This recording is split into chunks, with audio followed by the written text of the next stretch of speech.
I hope you're doing well on the second e-learning week. This video, believe it or not, is the sixth time I've made this video for various reasons. Kids screaming in the background, screen crastifying, crashing, and the whole 9 yards. So I might even be just as frustrated with you with e-learning. Anyways, I'm going to start this video off with just a reminder to socially distance yourself, just in general. So please make sure that we're not hanging out with our friends and just going to the Walmart because we're bored. Stay home as much as possible. I do feel for you guys, of course. And for that reason, I would like to show you guys how you can use your Chromebooks to Google Meet. So if you have a good internet connection at home, you can have a Google meeting between you and 100 of your closest friends. Yes, I said 100 because that's the limits on Google Meet. To do this to Google Meet, just to let you know, this would work for you to talk to me, but it would also work for you to talk to any of your friends. You would come to the main Google page. You would go to your waffle right over here where it says Google Apps. You'd click down, and of course, you're going to scroll until you find this app right here. It's Google Meet. Okay. So you would double click on this, and it would bring you to the Google Meet page. This Google Meet page is very simple to use. It's kind of foolproof. It says to join us, start a meeting. Now we're going to go ahead. We're going to start a meeting. I'm actually not going to take it all the way to the end, but I'm going to show you how it works. You would click join or start a meeting if you were the one starting it, and you could name it anything that you want. I want to talk. All right. I would hit continue. Now I'm joining. Now, something that you need to be aware of when meeting on a Google Meet is that it will ask you to access your camera. I have done this so many times that it has kind of stopped asking me. But it will ask to access the camera, the mic, and anything else that it would need. You'd need to allow that. Okay. Then you're going to see yourself in this screen with the camera and the mic. But to be quite honest, you haven't joined the meeting yet until you click over here. Now, I can mute this. I can turn off my microphone and then join the meeting. This is especially important if you're joining a Google Classroom meeting, to turn off this mic. And at that point in time, I don't want to keep my mic off because you may not be able to hear me. Then join in, especially if you have a lot of background noise going on when you're joining that Google Classroom. Then you're going to click the Join Now button, okay? And your screen will go blank for a second while it's ringing into the meeting. Now, I'm the only one in this meeting, but let's say I wanted to add other people. You get this info right here, and then it says Add People at the bottom. And we can click on that to add. Another thing we can do is, you see this JDH-KXTY-CJT. That is your Google meeting information. So if you share that with somebody, they can join the chat as well. So let's go ahead and add some people, or pretend like we're going to add some people. So the first person we're going to add is Miss Williams, my student teacher.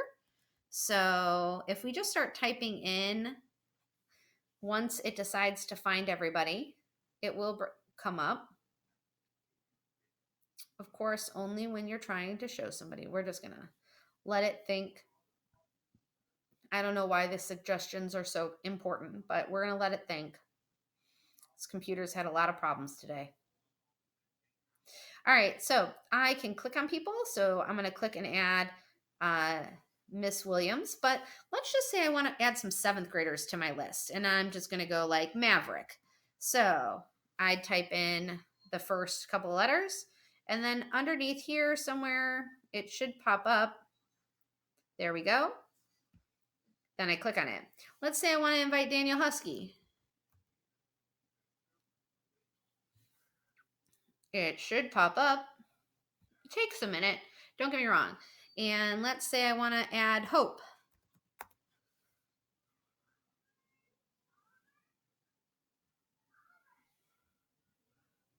It's thinking. It takes a little bit.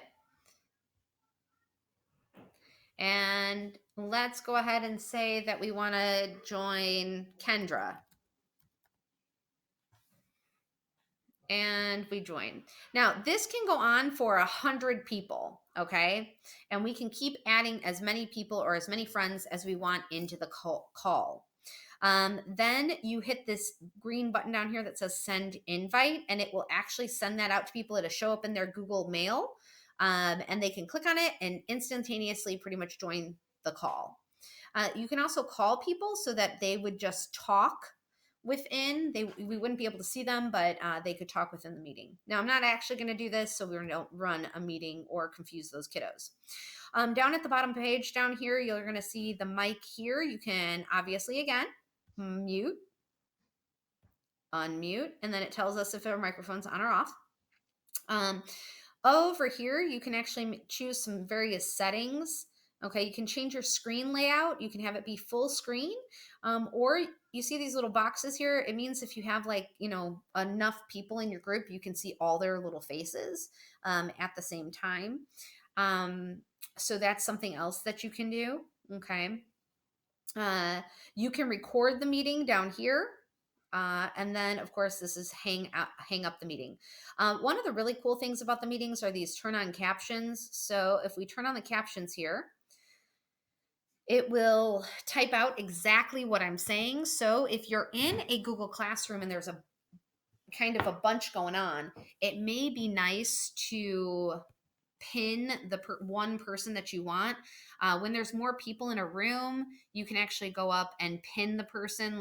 There's like a little, what looks like a little thumb pin that you would stick in a tack board. And you can click on that, and then that person's the person who's going to be highlighted, and you can see the words that they're actually saying. It's pretty accurate if you're reading it as it's going. I'm going to go ahead and turn off the captions and also hang up on this call. But that is how that would be done. And that would work no matter if you were trying to contact a teacher or several of your friends just to hang out in a Google Meet. You left the meeting, we can rejoin it if you left because you had to go to the bathroom or something, and then you can always rejoin it. All right. I'm going to close out that window. And, like I said, it's just really tough being away from friends and different things, or even seeing certain family members that maybe we'd like to see, nieces or nephews or various things like that. So that's a way that we can connect even in this time when we're supposed to be socially distancing. All right, so that explains how to contact me for the week as far as a Google Meet. Now we're going to go ahead and we're going to talk about our assignment for the week. For Tuesday's assignment, you guys are going to go ahead and complete this Google form, which basically is all about ancient civilizations. You're going to have 10 questions that you can use your foldable for. You can use book pages or any previous assignments to really answer those questions.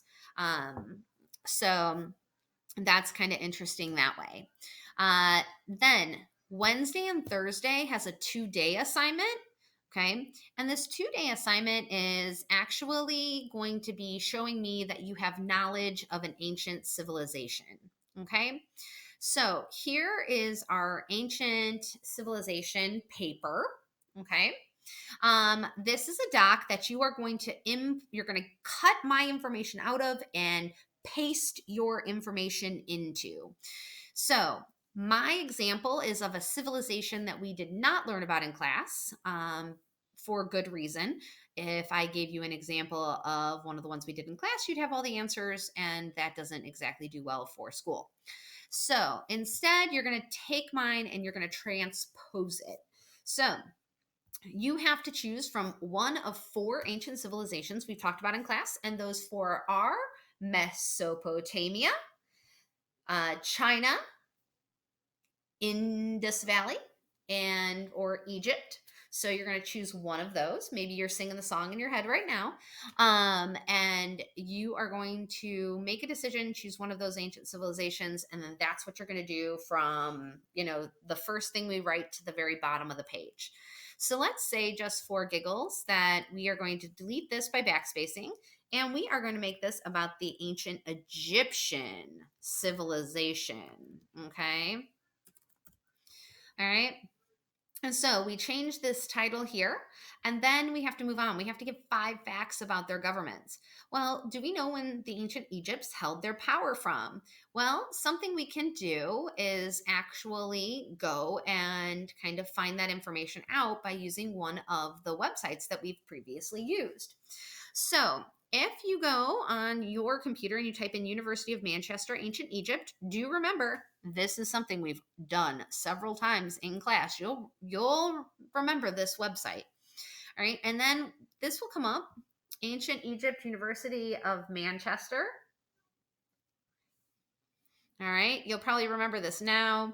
If you go to that timeline, it actually gives you really good quality information, all very truthful and real. So we go to the timeline. Like I said, I've already done this like 6 times because of various recording problems. So we're going to restart here. All right.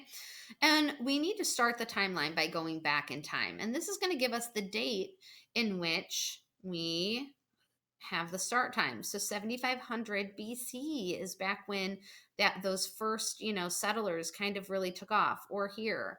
Okay. So we're going to go back to our ancient civilization page now that we have that information, and we are going to delete this. We don't have to do anything about that held power from. We just need to delete the years, right? So here we're going to put in 7500, and then don't forget the years, BCE. Very important. Then you'd go back to that same website and you would come up with this information here. Now, don't get me wrong, okay? I could go find that information, but I'm not, because I'm not going to give you the answers, for ancient Egypt. Now, let's talk about other things we need to do here. All right. So it talks about the Incan, because again, remember, my example was Incan. It talks here about the empire stretched across South America. Well, did your empire stretch across South America? No, because that's where the Incas were at. So you would have to tell me where it stretched across. So, what continent did your civilization stretch across, or what area of land? Okay. Did you have a king, or was your ruler a different name? These are things that you're going to have to go ahead and find. Okay. Now, you might not be able to use this at all. Okay. Maybe it wasn't the largest ancient empire in the Americas. So you might have to highlight that, completely cut this out, and type in something brand new specific to Egypt. And that's okay. All right. So let's go ahead and let's go up. Oh, there we go. All right. Now, achievements. We need to talk about the ancient achievements of these lands. Okay. Now, my ancient achievements, again, are for the Incas, okay, living in South America. And my ancient achievements here, my 4 ancient achievements, were that they had transportation networks, they had quipus, rope bridges, and terrace farming. All right. But here's the thing, I can't just list that alone, because if I did, like, quipus wouldn't make any sense. So therefore, I have to explain, as it says. I underlined it. I tried to make it as big and bold as possible. So you'll see inside the parentheses is where I want you to explain. It doesn't have to be, and I'm not looking for complete sentences that are, 3 sentences long. It shouldn't be that at all. It should be very short and concise. So, transportation networks. These roads connected major roadways together. Simply put, quipus. These were strings used for record keeping. They have these like knots in them that they tied strings to, and they basically used it as a counting device. So that was kind of cool. Now, the next 2, rope bridges and terrace farming. You can see that I also explained those. But what I want to point out is that I also have where you have to insert 2 pictures underneath the achievements showing the achievements of your ancient civilization. So here are my 2, okay? So my first picture this is an example of terrace agriculture. So we can see what a terrace kind of looks like among the Incan population down here. Again, terrace farming, I have already explained it up here. Incas cut into the side of mountains, making steps so they could farm on each level. All right, now I know that you know what a terrace is, right? And of course, then I have my rope bridges. So here's my example of rope bridges. All right. And up here, I explain what rope bridges were. These bridges were made of rope and connected villages that were high among the mountaintops. And we can even see that in this picture. You can see kind of how they designed them. It was really kind of cool. And they connected these mountaintops together. So keep it simple but accurate. Now, ladies and gentlemen, if you don't have Egypt and you want to go find some things out about various communities, um, there is a way that I would suggest typing. So, and kind of figuring that out. So, when you're out, let's say you don't want Egypt, you have a great Egyptian website to use, but let's say you want Mesopotamia, right? So here's the thing, I would suggest that you type in Mesopotamia for kids. This for kids is huge. It's going to make sure that you're going to get something much closer to your grade level to read.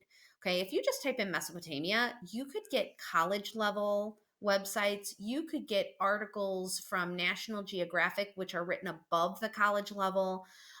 You could get all of that kind of stuff. So you really want to make sure that you type in Mesopotamia or, Indus Valley or Egypt or whatever it is for kids. Okay. That's a really important aspect. It's that for kids. So if I hit enter and I'm searching now, it's going to bring up several websites. Great. I mean, here you can, I don't know if you recognize this guy, but that was part of our Hammurabi's code activity. All right. But here's one, Duxter's History, Ancient Mesopotamia for Kids. This is going to be at a much simpler reading level so that you guys can understand it. They're not going to use like crazy words, that you may not have a clue about. So we can go ahead, we can click in a timeline of Mesopotamia and start pulling some, information from there. And then, of course, you can see where it was the first towns and cities. And then, as you scroll down, it kind of lets you know when they ended as well. So this, again, is a great website. Again, search for kids. The next thing I need to show you actually is how to import those pictures. I mean, here is pretty simple. You just, if you need to replace the writing, you just click on it, you backspace, and then type in what you need. But for the pictures, let's say, now again, if I said I was doing ancient Egyptians, remember when I said like we'd have to change everything, so I changed it to Egyptian. So if I was sticking with the Egyptian idea, I would need to go out and actually find Egyptian pyramids. So I would go out to the internet and I would type in Egyptian pyramids. See, I typed it in up here. And then I would take this picture, right? So if this is the picture I want, I just kind of copy it. And then I go back to my document here and I paste it. But there's a chance that I may not, when I paste it, that it may not be the same size. So I'm going to have to adjust it. So I go ahead and I paste it. Oh, it's big. It's big.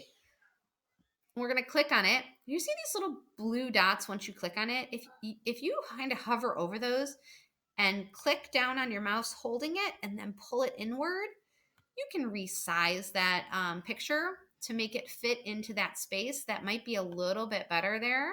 Okay. So you can get that picture, going on. And of course, this is no longer a picture of rope bridges, is it? It is now a picture of Egyptian pyramids. And I don't think you can see what I'm typing.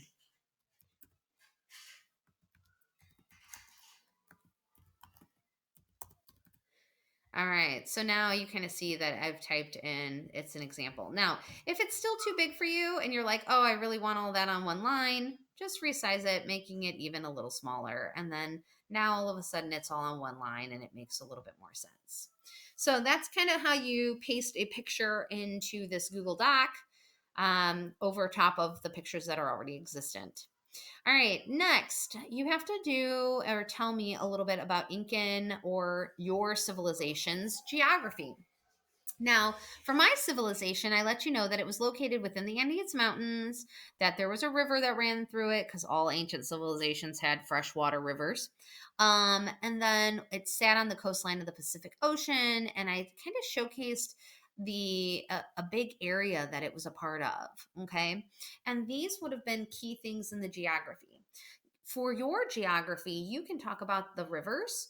You can talk about maybe any mountain ranges that it was near, maybe any plateaus or plains, what rivers it was on. Oh, sorry, I mentioned that. Oceans it was on. What was, the landscape like in general? So you can talk about all of those kind of things in geography. Then you need to go ahead and insert at least one map below and explaining what the map is showing. So see my example, because that's what it says up there. See my example below. All right. And here is your map, and here's my explanation. So this map shows the land ruled by the Incas along with their major cities and their main river, the Urubamba. Now, it also shows the major roadways used by the Incas. Make sure to choose a good map that I can kind of zoom in on and really kind of check it out. So here we can see, modern cities, that kind of thing, Incan cities. We can see the roadways, the coastal roadways or the mountainside roadways. So it kind of lets you know a little bit about the area. Okay. In addition, I need one other picture of your ancient civilization, and you're going to make sure to label that. Although I don't have one here, you can just, kind of insert it in there.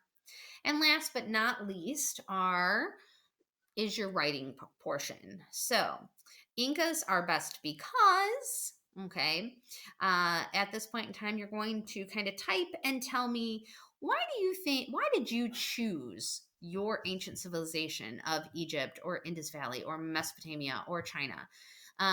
Why are they why are they the best? Why are they most powerful? Why do you like them, or why do you kind of feel a connection to them? Okay.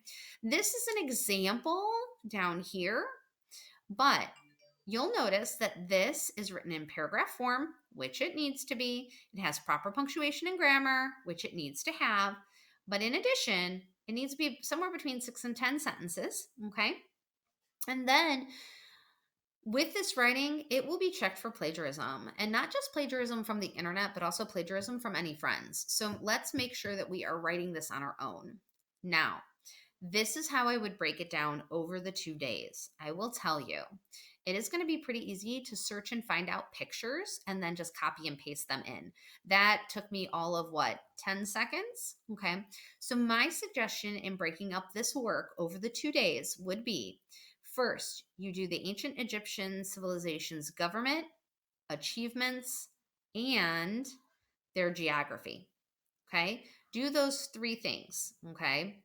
And then last, you're going to do this little paragraph that you have to write. So it shouldn't take you too long. Okay.